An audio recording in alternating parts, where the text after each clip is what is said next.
Assalamualaikum warahmatullahi wabarakatuh.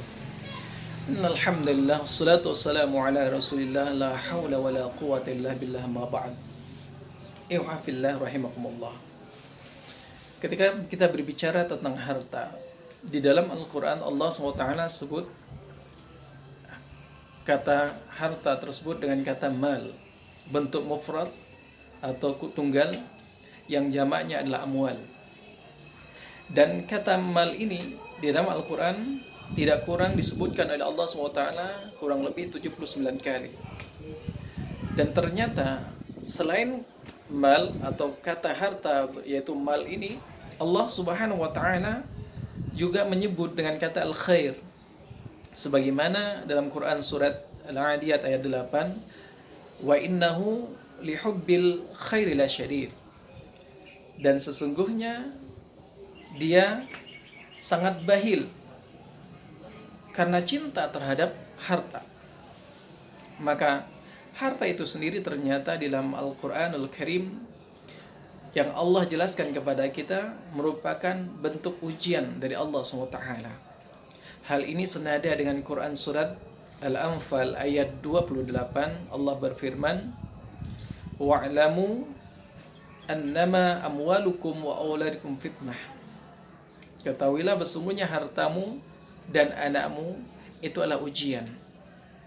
Maka berkaitan tentang harta ini sebagai ujian, maka hendaknya kita harus pandai-pandai menjaga harta kita dengan sebaik-baiknya. Kita gunakan sesuai dengan apa yang diperintahkan oleh Allah SWT. Harta itu sendiri ada segala sesuatu yang kita peroleh, yang kita dapatkan, kemudian bermanfaat. Kita memanfaatkannya. Lantas bagaimana sikap orang-orang mendapatkan harta? Maka di sini ada 3 sikap orang dalam memperoleh harta. Ketika mendapatkan harta dari Allah, maka ada 3 sikap mereka. Yang pertama adalah mereka gunakan harta tersebut di jalan Allah. Dia tasrifkan untuk kemaslahatan ummah. Dia gunakan untuk kegiatan-kegiatan yang positif. Dia bangun pondok pesantren atau sekolah, tempat-tempat atau sarana ibadah dia bangun. Kemudian sampai di situ dia wakafkan mungkin. Jadi harta yang dia peroleh tidak hanya dia konsumsi sendiri dengan keluarga mereka, namun dia bermanfaat untuk orang lain. Dia senantiasa berbagi dengan orang lain. Apalagi di bulan Ramadan ini, sahabatku, saudaraku seiman, mari di samping Allah perintahkan kita berpuasa, ternyata ada kewajiban lain di sini, yaitu zakat, terutama zakat fitrah untuk menyempurnakan ibadah puasa kita. Dan puasa kita tidak akan diterima oleh Allah SWT hatta tu'addu zakatul fitrah, sehingga diterima kita tunaikan zakat fitrahnya. Maka di sini orang-orang yang memiliki harta kemudian dia sikapi dengan cara yang baik, dengan senantiasa menggunakan di jalan Allah SWT, maka Allah SWT akan ridhai dia, berkahi atas harta. Kemudian kedua, sikap orang terhadap harta yang dia peroleh. Yang kedua adalah dia gunakan, dia tasrifkan, dia gunakan bukan di jalan Allah, namun untuk kegiatan-kegiatan yang mubadzir, kegiatan-kegiatan yang sia-sia, bahkan kegiatan-kegiatan yang bentuk maksiat, berjudi, minum minuman keras, atau berfoya-foya. Maka ini merupakan cara penggunaan harta, menyikapi harta yang dia peroleh dengan cara yang tidak baik. Maka ini tentunya tidak akan melahirkan keberkahan di dalam harta tersebut. Maka saudaraku, mari kita gunakan sebagaimana yang Allah perintahkan tadi, yang sikap yang pertama tadi. Kemudian ketiga, sikap mereka adalah mereka ada orang yang tentunya dia peroleh harta untuk disimpan, ditimbun, dikumpul-kumpulkan terus hartanya sampai banyak. Dia kumpulkan mungkin supaya sampai harta tersebut tidak habis sampai 7 keturunan barangkali menurut dia. Maka hal ini Allah tegaskan dalam Quran surat Takasur, alhaakumut takatsur hatta zurtumul maqabir. Mereka bermegah-megahan dalam urusan harta, sehingga telah sampai kepada mereka yaitu masuk ke liang kubur. Sampai ajal menjemputnya, dia masih menimbun harta, menumpuk-numpukan harta yang tiada habis-habisnya, yang di benaknya hanya harta saja. Dia punya satu rumah, minta rumah kedua, ketiga, keempat. Dia punya kendaraan satu, dia minta kedua, ketiga, dan empat, seterusnya tidak habis-habisnya. Dia punya istri satu, minta kedua, ketiga. Ampun. Ya, kalau yang ini masih bagi mereka yang tentunya sanggup berlaku adil, tidak ada masalah. Betul tidak? Sahabatku yang dimuliakan oleh Allah SWT. Maka itu 3 cara orang menyikapi harta yang Allah berikan kepada mereka. Lantas bagaimana fungsi harta itu di dalam Islam? Pertama, harta itu berfungsi sebagai perhiasan. Quran surat Al-Kahfi, Allah Subhanahu wa taala berfirman, "Al-mal wal banun zinatul hayatid dunya." Harta dan anak merupakan perhiasan dunia. Harta dan anak merupakan perhiasan dunia. Jadi semua ini adalah perhiasan, hanya perhiasan saja. Ibaratnya seorang wanita bersolek. Ketika mereka pandai bersolek sehingga menghasilkan hasil yang memuaskan, yang bagus.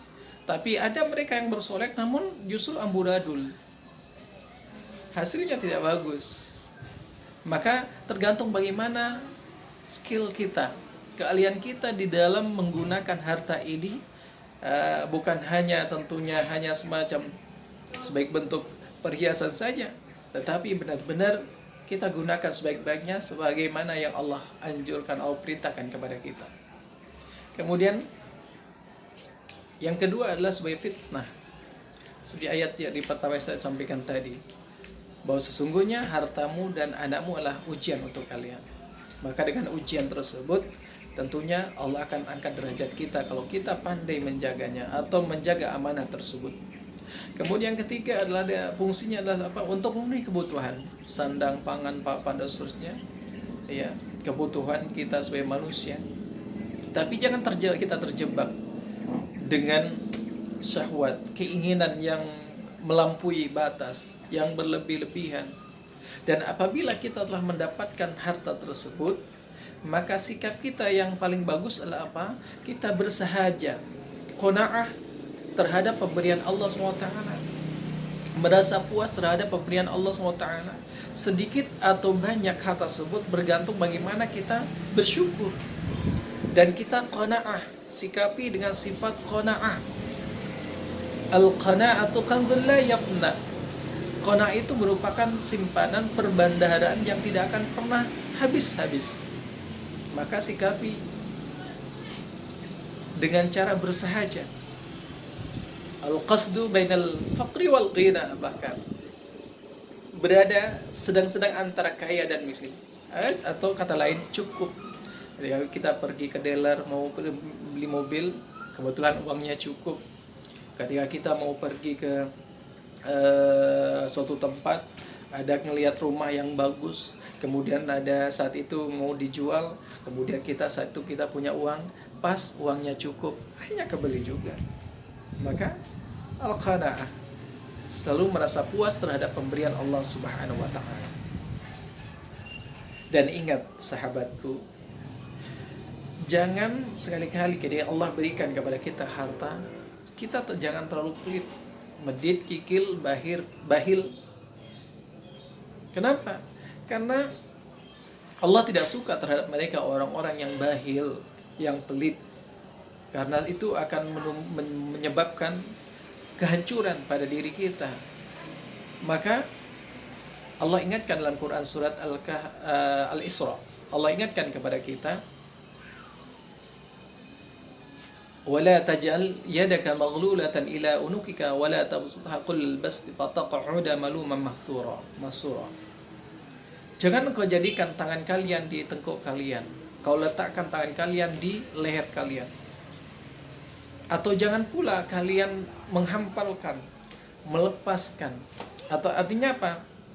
Mereka orang-orang yang terlalu pelit, atau ada orang yang terlalu royal, semua disedekahkan, semua diinfakkan sampai habis, dia tidak bisa makan, anak istrinya tidak makan, dia sedekahkan. Maka itu bukan cara yang baik, itu tidak dianjurkan.